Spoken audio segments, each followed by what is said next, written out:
우리가 로마서의 한 구절을 함께 읽었습니다. 로마서는 바울이 로마 교회와 로마 교회 성도들에게 보낸 편지입니다.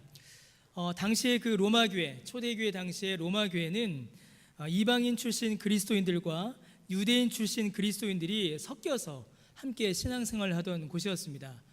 지금으로 치면 이제 다문화 교회죠. 이방인들 그리고 유대인들이 함께 모여서 예수님을 믿었고 신앙생활을 했습니다. 그런데 이들 사이에 작지 않은 갈등이 있었습니다. 그 갈등은 작은 것에서부터 시작되었지만 매우 큰 위협이 되었고 교회의 신학과 교회의 정체성을 흔들 수 있는 매우 중요한 그리고 매우 큰 갈등이 되었습니다. 로마서 11장 전체는 바로 그 갈등과 그 갈등으로 인한 질문 그리고 고민 그리고 거기에 대한 답을 기록하고 있습니다. 여러분, 이방인 출신 그리스도인들은 바울에게서 사람의 행위나 공로가 아닌 오직 믿음으로만 의롭게 된다라는 복음을 직접 듣고 배웠으며 또 믿은 자들이었습니다. 그러니까 이방인 출신 그리스도인들은 어떻게 보면 자부심이 있었던 것이죠. 우리가 바울에게서부터 직접 배웠다. 그래서 그들은 복음의 정수, 복음의 진리를 소유했다라고 그들은 자부하였습니다. 여러분, 이러한 자부심이 감사와 사랑, 겸손으로 이어지면 아주 좋겠지만 이 이방인 출신 그리스도인들은 이 자부심이 다른 방향으로 이렇게 흘러가기 시작했습니다. 그들은 시간이 갈수록 교만해지고 다른 사람, 특히 유대인들을 비난하기 시작했습니다. 그들의 눈에 비친 유대인 출신의 그리스도인들은 한심하기 짝이 없는 사람들이었습니다. 여러분, 이방인 출신 그리스도인들의 눈에 비친 유대인들 그리고 유대인 출신의 그리스도인들, 여러분 어떻게 보였을까요? 여러분, 유대인들은 구약 성경을 받은 자들입니다. 아브라함과 이삭과 야곱을 통하여서 하나님의 은혜와 택하심 안에 있다라고 그들 스스로도 믿고 있었고 또 다른 사람들도, 다른 민족들도 그렇게 생각하고 있었습니다. 유대인들은 이방인보다 먼저 하나님의 은혜를 받은 자들이었습니다. 하나님의 부르심과 택하심이 있었고 하나님의 말씀이 그들에게 주어졌습니다. 그러나 그러한 유대인들의 영적 현실은 여러분 좋지 않았습니다. 그들이 먼저 부름받았으나 그들의 현실, 믿음의 현실은 그것과는 전혀 다른 모습을 보여주고 있었습니다. 여러분, 11장 7절, 우리가 읽지 않았지만 11장 7절 말씀이 그 상황을 잘 설명해 주고 있습니다. 로마서 11장 7절 말씀을 보시면요, 그런즉 어떠하냐, 이스라엘이 구하는 그것을 얻지 못하고 오직 택하심을 입은 자가 얻었고 그 남은 자들은 우둔하여 졌느니라 라고 이렇게 기록을 하고 있습니다. 이 11장 7절 말씀이 그 당시 유대인들의 영적 형편을 보여주는 말씀입니다. 여러분, 유대인들은 곧 하나님의 의를 얻고자 했습니다. 구원을 얻고자 하였고 하나님의 백성으로 하나님의 나라를 소유하고자 하였지요. 그러나 여러분, 그들은 이 좋은 것, 이 귀한 것을 예수님을 믿는 믿음으로, 은혜로 거저받을 수 있다라는 이 복음을 받아들이기가 상당히 어려웠습니다. 여러분, 왜 그랬을까요? 이제 그런 예화 있죠. 혹시 그런 예화 들어보셨습니까? 이제 시골에서, 꼭 시골이 아니어도 상관없는데 그랬답니다. 어떤 분에게 예수님만 믿으면 거저 구원 받으십니다 라고 그렇게 말하니까 뭐라고 답했을까요? 아유, 그 귀한 걸 어떻게 거저 받아요? 그러셨답니다. 그런 이야기, 그런 논리가 지금 유대인들에게도 있는 겁니다. 하나님 나라의 백성이 되고 하나님의 의를 얻고 구원을 얻는 것, 이게 얼마나 귀하고 좋은 겁니까? 유대인들은 그 귀한 것을 받으려면 그만큼의 기여와 공로가 있어야 한다라는 생각을 버리지를 못했습니다. 하나님의 의를 자기 의로 오해한 것이지요. 하나님의 의는 값없이 거저 주시는 거고 자기 의는 자기가 얻는 겁니다. 그런데 유대인들은 이 하나님의 의와 자기 의를 혼동해버린 것입니다. 그건 기회가 있을 때 다시 한번 우리가 말씀을 나누겠습니다. 그러다 보니 여러분, 유대인들은 여전히 율법주의를 고수하고 있었습니다. 복음을 받아들이기보다는 행위와 공로로 율법을 지킴으로 의인이 되기를 그들은 소원하였습니다. 심지어 예수님을 믿는다 하여 교회로 들어온 유대인들 중에서도 그런 율법주의를 버리지 못하는 자들이 있었습니다. 예수님 믿지, 예수님 믿으면 구원받아. 그런데 그것만으로는 부족해. 예수님도 믿고 율법도 지켜야 돼. 예수님도 믿고 할례도 받아야 돼. 예수님도 믿고 이것도 해야 돼. 여러분, 예수님 믿는 믿음 외에 또 다른 게 필요할까요? 여러분, 어떻게 생각하십니까? 구원을 얻는데 예수님 믿는 것 외에 다른 게 필요할까요? 필요할까요? 필요하지 않을까요? 저는 지금 굉장히 심각해졌습니다. 답을 안 하셔서 저는 굉장히 놀랐습니다. 여러분, 우리가 구원 얻는 데 있어서 예수님을 믿는 것 외에 필요한 것은 없습니다. 하나도 없습니다. 어떤 것도 없습니다. 만약에 예수님을 믿는 것 외에 다른 것이 있어야 구원받는다면 그 다른 것이 예수님보다 더 크게 됩니다. 그게 결정적 요인이 되는 것이지요. 여러분, 예수님 믿는 것 외에 우리에게 필요한 것은 하나도 없습니다. 우리가 하지도 못하고 우리가 할 수도 없습니다. 유대인들은 이것을 받아들이지를 못했습니다. 그 귀한 걸 어떻게 공짜로 받는가? 내가 좀 기여해야 하고 내가 좀 공로가 좀 있어야 하지 않겠는가? 그 값을 좀 치러야 되지 않겠는가? 그 값은 예수님이 다 치르셨음에도 불구하고 아직 내가 좀 뭘 해야 되지 않겠는가? 그 생각들이 유대인들에게는 여전히 있었습니다. 그러다 보니 예수님을 믿어 교회에 들어왔다라고 하면서도 아직도 예수님을 바르게 믿지 않는 자들이 있었고, 유대인들 중에 상당수는 여전히 복음을 거부하며 예수님과 함께하지 않았습니다. 여러분, 이것이 그 당시 로마 교회 그리고 유대인들의 모습이었습니다.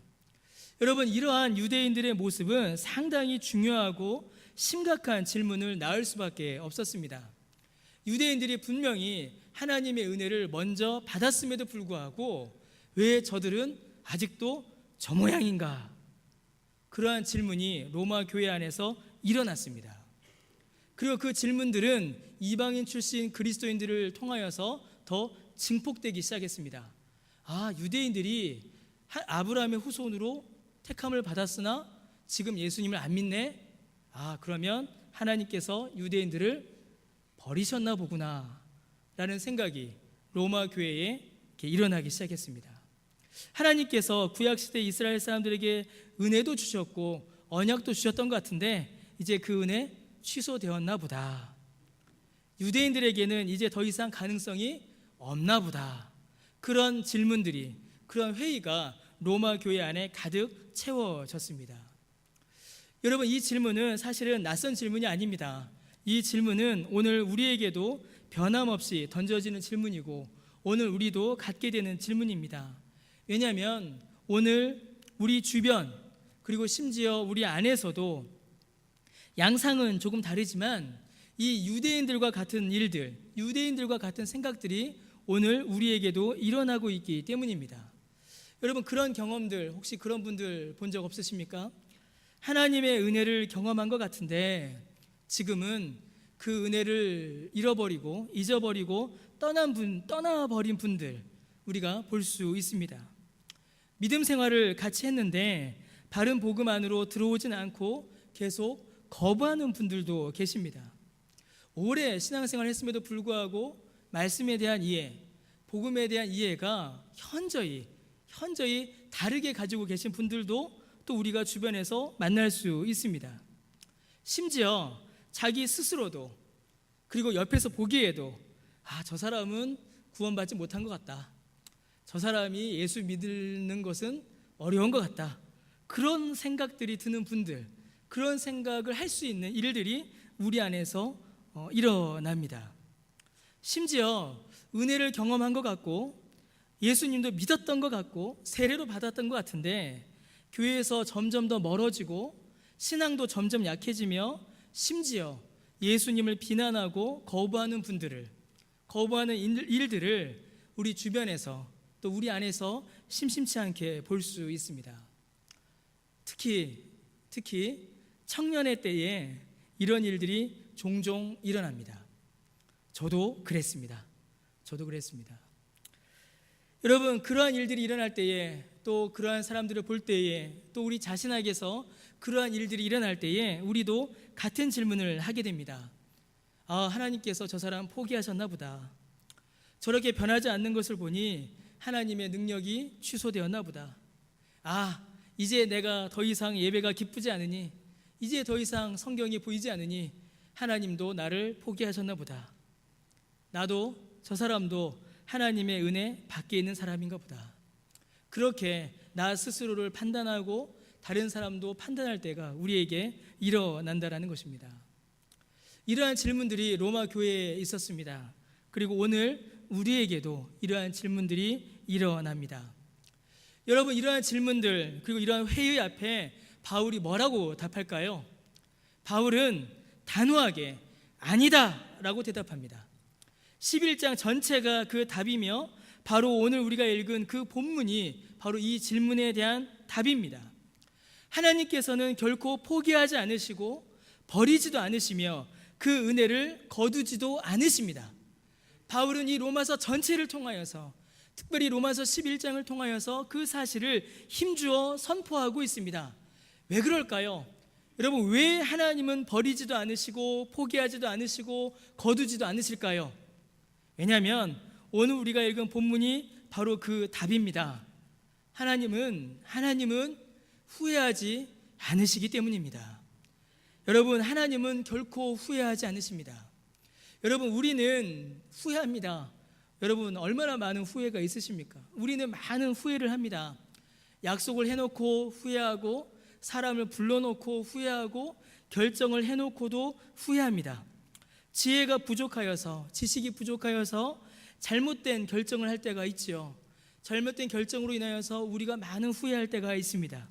심지어는 결정을 해놓고도 그것을 끝까지 지켜낼 힘이 없어서 우리가 후회할 때가 있습니다. 후회는 우리가 모자라고, 우리가 부족하고, 우리가 무지하여서 하게 되는 것입니다. 그러나 여러분, 성경은 우리에게 분명하게 말하기를 하나님은 후회하지 않으신다라고 우리에게 알려주고 있습니다. 하나님의 은사, 곧 하나님께서 우리에게 주시는 선물과 하나님의 부르심에는 결코 후회가 없으십니다. 왜냐하면 하나님의 지혜와 지식이 완전하고 하나님의 능력이 부족함이 없으시기 때문입니다. 하나님의 판단은 항상 옳으시고 하나님의 능력은 하나님의 모든 결정을 끝까지 온전히 이루시기에 충분하기 때문입니다. 하나님이 부르셨다면, 하나님께서 그 은혜를 주셨다면 결코 하나님은 후회하지도 않으시고 그 은혜를 포기하지도 않으십니다. 여러분, 로마서 11장에서 바울은 이 내용을 쭉 설명해 줍니다. 그리고 그 내용을 가리켜서 많은 신학자들은 은혜의 사슬, 은혜의 고리라고 이렇게 설명을 합니다. 여러분, 이방인들이 보기에 유대인들은 하나님이 버린 자 같았습니다. 그럼 유대인들이 보기에 이방인들은 어떻게 보였을까요? 더럽게 보였습니다.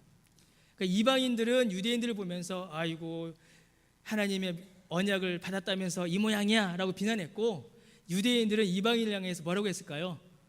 어디 감히 이방인들이 유대인에게 덤벼? 이런 갈등이 그들 안에 있었습니다. 이 갈등이 얼마나 우스운 것인지 바울은 로마서 11장을 통해서 우리에게 보여줍니다. 여러분, 하나님께서 유대인을 택하셨습니다.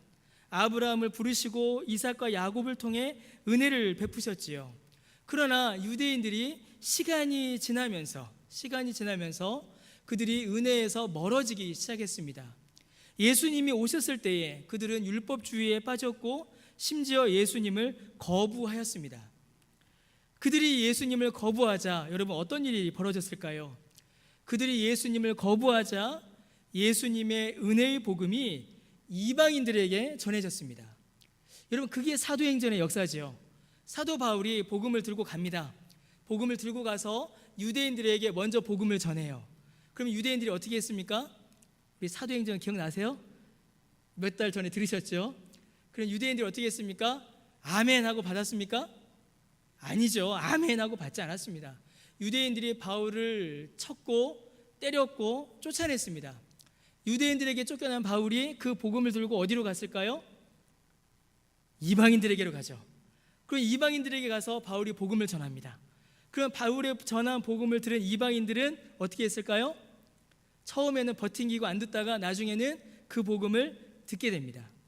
여러분, 유대인들의 거부로 말미암아 이방인들이 복음을 듣게 된 것입니다.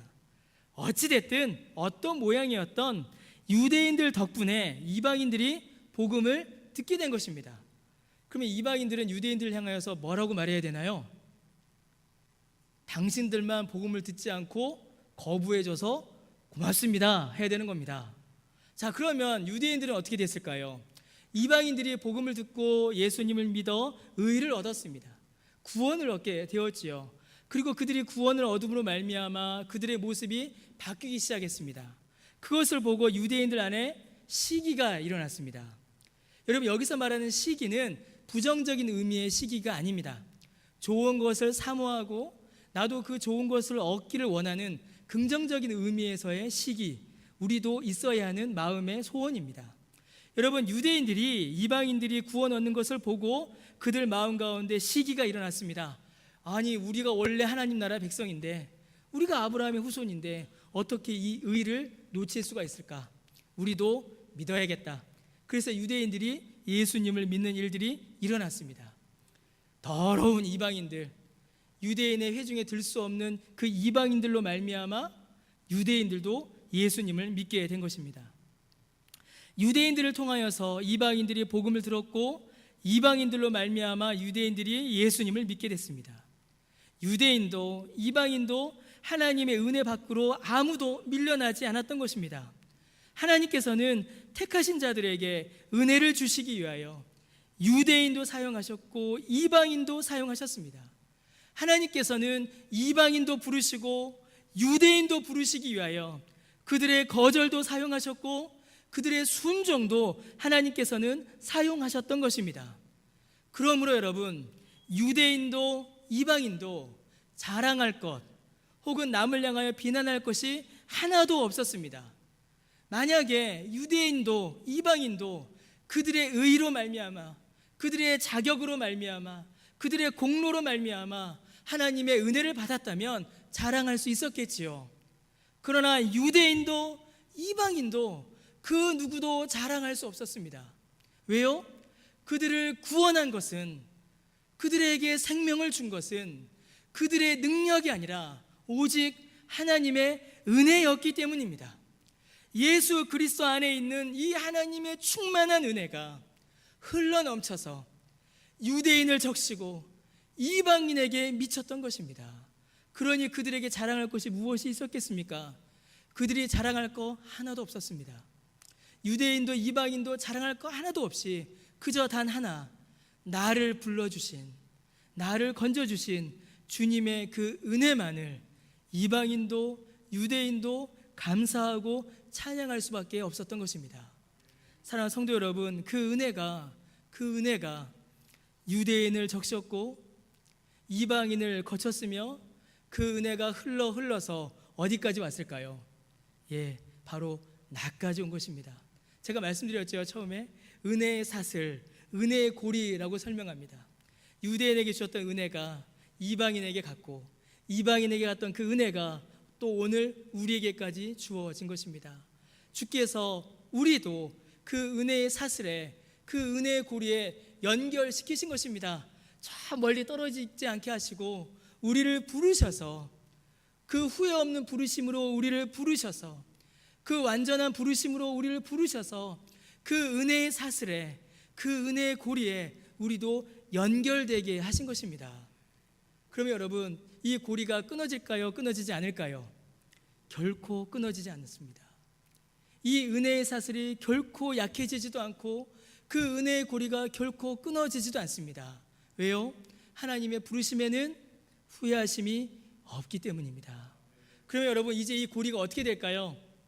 우리에게서 끝날까요? 나에게서 끝날까요? 그렇지 않습니다. 이제 이 은혜가 흘러갑니다.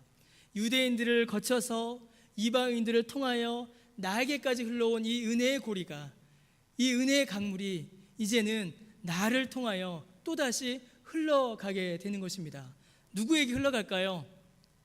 설교 초두에 우리가 나누었던 그 사람을 향하여서 흘러갑니다. 저 사람은 하나님도 포기하셨나 보다. 저 사람은 하나님의 은혜 안으로 들어올 수 없나 보다. 저 사람 믿음을 가질 수 없나 보다. 바로 그 사람을 향하여서, 바로 그 사람에게까지 이 끊을 수 없는 은혜의 고리가, 끊을 수 없는 은혜의 사슬이 여러분 흘러가게 되는 것입니다. 그래서 여러분, 우리는 누구일까요? 그래서 우리는 유대인이고, 그래서 우리는 이방인입니다. 그래서 우리는 은혜를 받은 자이고, 그래서 우리는 그 은혜의 고리에 연결된 자이며, 그래서 우리는 이 은혜의 고리를 확장시켜갈 바로 그러한 자들로 부름을 받은 것입니다. 사랑하는 성도 여러분, 하나님의 부르심, 이 하나님의 부르심, 후회 없는 하나님의 이 부르심은 참으로 우리에게 귀한 유익과 귀한 은혜를 부어줍니다. 여러분, 이 하나님의 이 부르심의 위대함과 선하심은 우리의 삶에 너무나도 크고 강력한 실제적인 유익을 줍니다. 크게 두 가지의 유익을 줍니다. 하나님의 후회 없는 부르심은 우리로 하여금 여러분 위로와 능력을 경험하게 합니다. 사랑하는 성도 여러분, 하나님의 이 후회 없는 부르심 안에서 위로를 경험하시기를 바랍니다.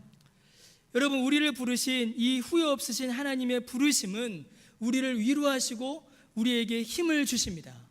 이 위로로 말미암아 우리는 낙심을 이겨낼 수 있습니다. 여러분, 언제 낙심하십니까? 여러분, 언제 낙심하시나요? 낙심.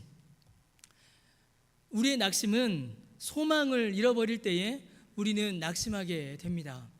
소망과 희망이 보이지 않을 때에 절망하게 되고 우리는 낙심하게 됩니다. 여러분, 그러면 소망은 언제 가질 수 있을까요? 소망은 우리가 주님을 바라볼 때에 우리가 누릴 수 있는 은혜가 바로 소망입니다. 소망은 주님을 바라봄으로 가지게 되는 것이고, 그 소망을 잃어버릴 때에 우리는 낙심하게 됩니다. 여러분, 우리가 때로는 낙심하게 됩니다. 낙심합니다. 왜냐하면 주님을 바라보지 못하기 때문이지요. 때로는 주님을 향한 그 시선이, 주님을 바라봐야 하는 눈이 감길 때가 있습니다. 내 안에 있는 수많은 염려로, 또 세상의 공격으로 주님을 바라보는 눈이, 주님을 향한 시선이 여러분 가리워질 때가 있습니다. 그래서 우리가 그때 낙심하게 됩니다. 낙심하게 되면 여러분 어떻게 될까요? 여러분, 낙심의 결론이 뭘까요? 낙심의 결론은 불신앙입니다. 왜냐하면 주님을 바라보지 못할 때에 낙심하게 되니 낙심이 우리 안에 쌓이면 쌓일수록 주님과 더 멀어지게 됩니다. 그래서 낙심의 결론, 낙심의 열매는 불신앙입니다. 예수님을 믿지 않게 되는 것이죠. 그래서 낙심이 계속되다 보면 우리 안에 이런 말들이 툭 튀어나옵니다. 내가 괜히 예수 믿었다.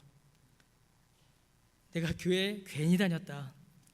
이럴 줄 알았으면 예수 안 믿고 다른 거 믿을 걸. 이럴 줄 알았으면 예수 의지 않고 다른 것 좀 의지하고 있을 걸. 그런 후회들, 그런 낙심들이 우리에게 찾아옵니다. 좌절하게 되고 다시 일어설 힘을 빼앗아 가게 됩니다. 사랑하는 성도 여러분, 만약에 우리가 하나님을 불렀다면, 우리가 하나님께로 나아왔다면 이 절망과 이 낙심은 우리를 완전히 쓰러지게 할 것입니다. 그러나 사랑하는 성도 여러분, 우리가 하나님을 부른 것이 아니요, 하나님께서 우리를 부르셨습니다. 그리고 그 부르심에는 결코 후회하심이 없습니다. 그 부르심에는 결코 모자람도 실패도 약함도 없으십니다. 우리를 부르신 하나님은 우리를 부르신 것을 결코 후회하지 않으십니다. 나는 하나님을 보지 못하여도, 나는 하나님을 포기하여도, 하나님을 향한 내 시선은 잠시 가리워져도 여러분, 하나님께서는 나를 포기하지 않으시는 것입니다. 나를 향하신 그 은혜의 손길을 결코 거두지 않으십니다. 그러니 여러분, 우리가 낙심을 이겨낼 수 있습니다. 모든 염려와 근심을 이겨낼 수 있습니다.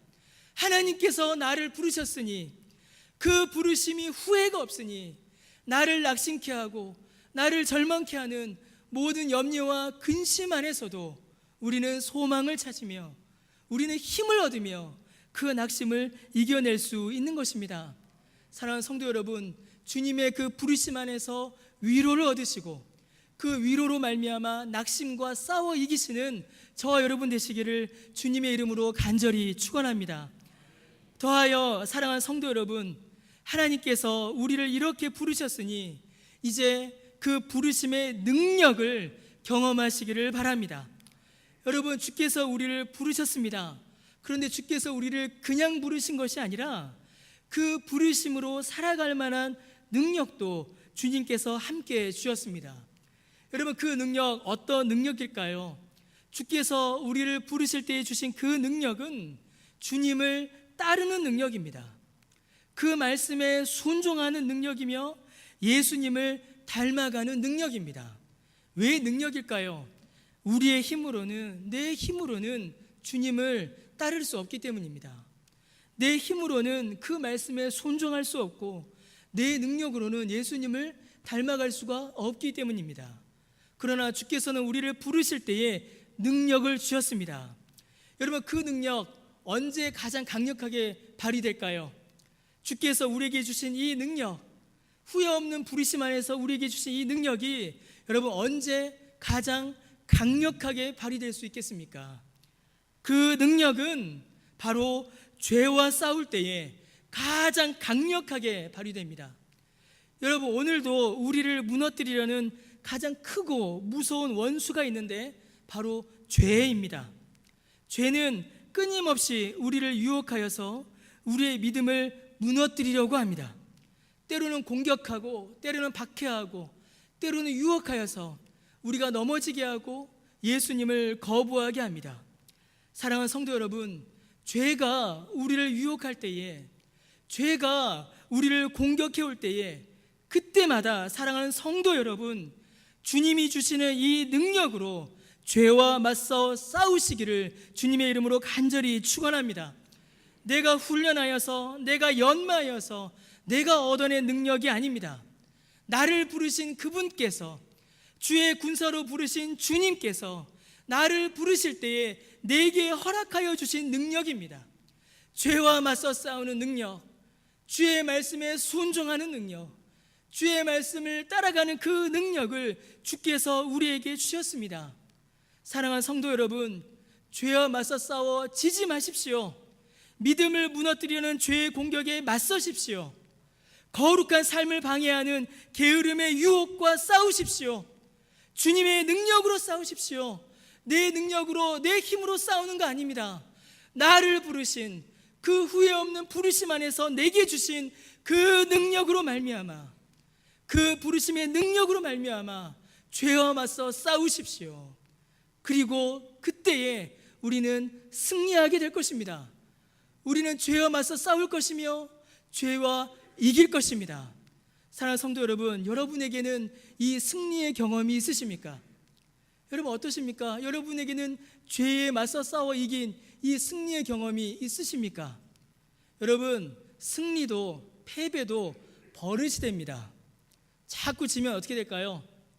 싸워보려는 의지조차도 사라지게 됩니다. 처음에는 맞서 보려다가 자꾸 지면은 나중에는 그냥 싸우려는 생각도 하지 않게 돼요. 여러분, 죄도 똑같습니다. 죄에 맞서 싸우지 않고 죄에게 양보하고 죄에게 지고 그 죄가 반복되면 반복될수록 우리는 계속 죄에 붙잡혀 있을 수밖에 없습니다. 여러분, 이스라엘 백성들이 애굽에서 나와서 그들 앞에 어려움이 닥치자 여러분, 그들이 뭐라고 했습니까? 우리 애굽으로 돌아가겠다라고 했습니다.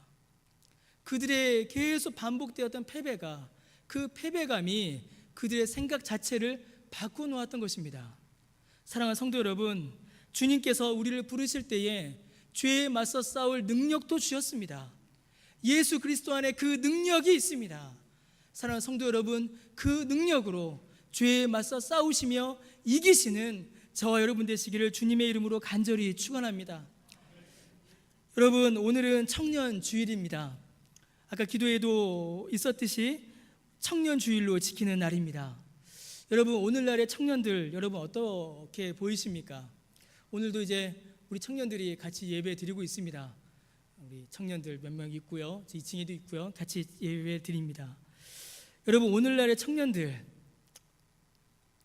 저랑 뭐 얼마 차이 안 나지만 제가 청년들 볼 때에 제 마음에 좀 이렇게 많이 힘듭니다. 오늘날 청년들 보면요, 오늘날 청년들 보면은 사실 마음이 많이 안 좋고 사실 굉장히 미안합니다. 너무 미안합니다.